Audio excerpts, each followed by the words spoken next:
Yo! Kamusta na naman, no? At nagbabalik na naman ako sa isang panibagong video. Nga pala, kamusta kayo?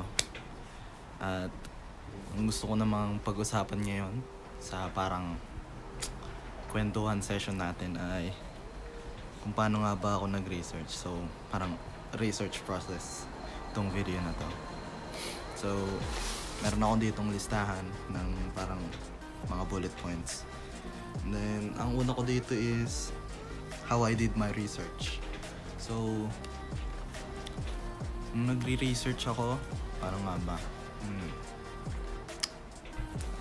Kasi, tagal-tagal ko na din itong ginawa eh. Parang nakalimutan ko na din yung ibang process ko, no?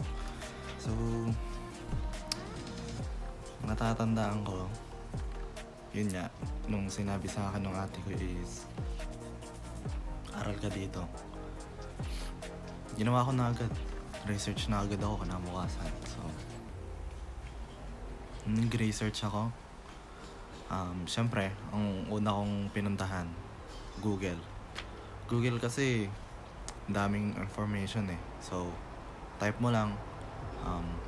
Alam ko ang una kong tinype is, what courses can lead to PR here in Australia. So parang ganon. So a bunch of sites nag-pop up. Yan, ganyan.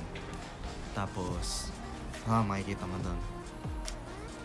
Makikita mo doon yung mga list of courses na may PR pathway dito sa Australia. So pangalawa kong source ay YouTube. So si YouTube naman ay para siyang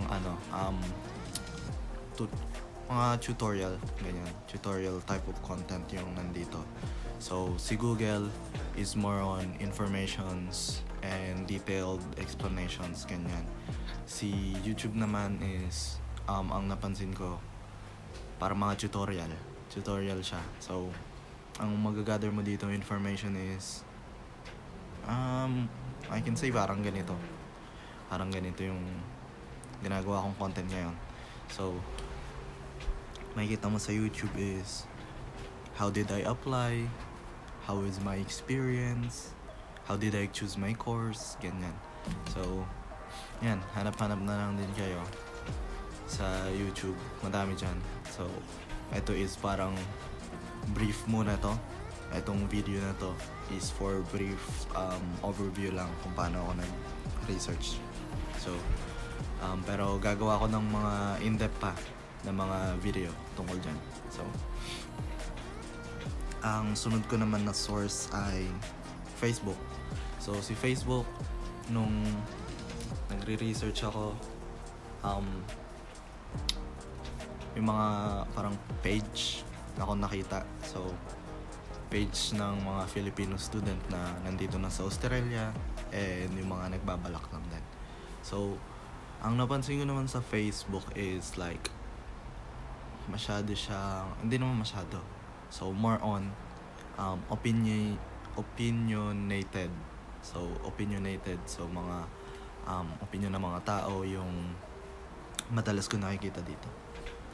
So, makikita mo din yan sa Facebook is more on mga agent, ganyan. So, eto, si Facebook, mas madali siyang para bang makontak yung mga tao na yun. So, yan.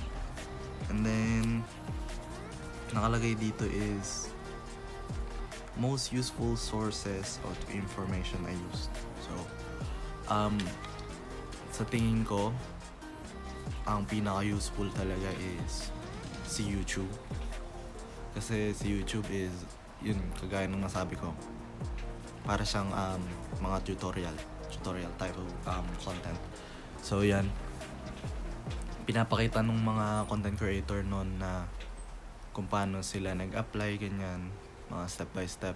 And then, yung mga website na ginamit nila is nililink din nila sa baba. Kaya maganda din. So parang kumpleto na siya. And then, gusto ko lang din pag-usapan ngayon sa video na to is kung paano ko pinili yung course ko. So kasi part din niya ng research eh. So, nagre-research nga ako, kagaya ng nasabi ko, courses na pasok siya sa parang PR pathway, ganyan. So, nung time na re-research ako, ang ano dun mga courses na nursing, engineering, early childhood, so magiging teacher ka, aged care, and then cookery, so hospitality, parang magiging chef ka, ganyan. So namili ako doon. Ayoko naman maging nurse kasi alam ko mahirap daw yon, tsaka hindi ako masyado sa ano eh. Parang nanghihina ako pag may dugo. So, yan, parang nananervyos ako. And then, teacher. So, teacher naman, okay din siya, pero hindi ako masyado sa mga bata eh. Hindi ako, kasi yung teacher na yun is early childhood niya. Ang mga tuturuan mo ay mga bata. Mga bata ages from roughly 3, 4, 5, ganyan. Hindi ko sure, pero yun nga. Hindi ako masyadong mahilig sa mga bata. And ang next nun is aged care.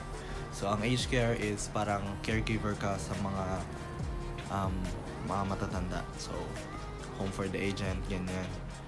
Ikaw ay mag-aalaga sa kanila. And halos parang nurse din yun. Correct me if I'm wrong. So aalagaan mo sila, ganyan. And hindi din ako masyadong fond nun nung pag-aalaga ng mga matatanda. Lalo na kasi napansin ko dito yung mga mga puti na matatanda ay masungit sila, ganyan. So ang kuli ko and ang napili ko ngayon ay yung pagiging chef. So nung una hindi ako masyado mahilig sa sa pagluluto. Nagluluto ako sa bahay, ganyan, para lang may makain.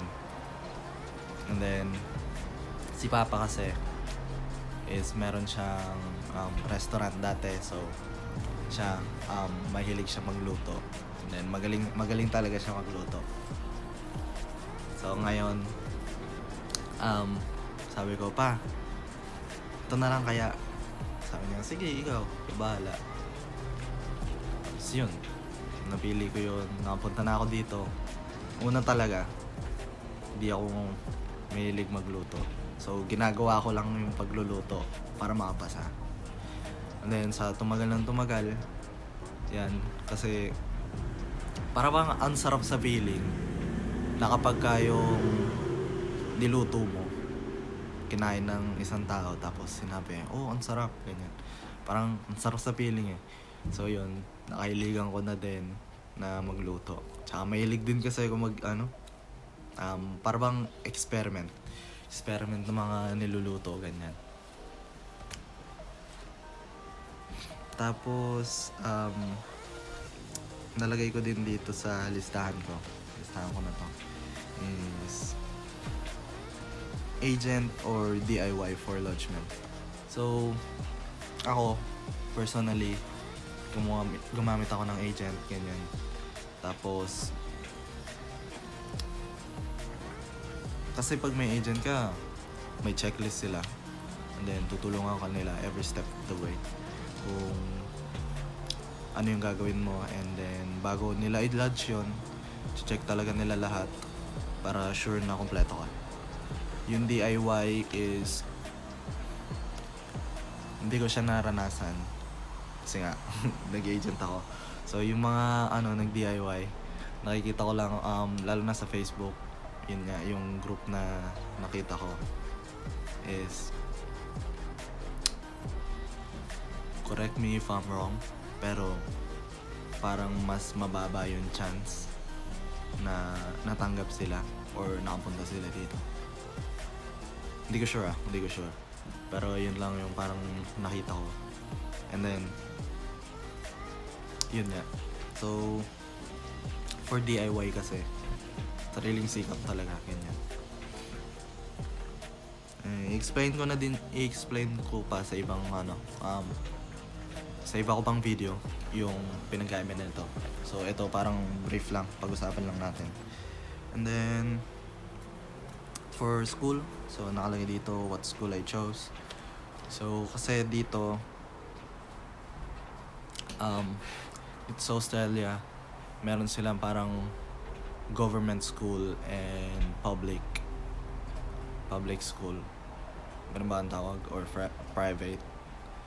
So ang government school is supported siya kagaya ng government, and then government funded siya, pero pag international student ka magbabayad ka pa din. And ang napili ko is government school. So ang tawag sa kanya is TAFE. So for more on, ang TAFE is more on parang test na dyan sa Pilipinas. So mga VET course ang ino-offer ni TAFE. Meron din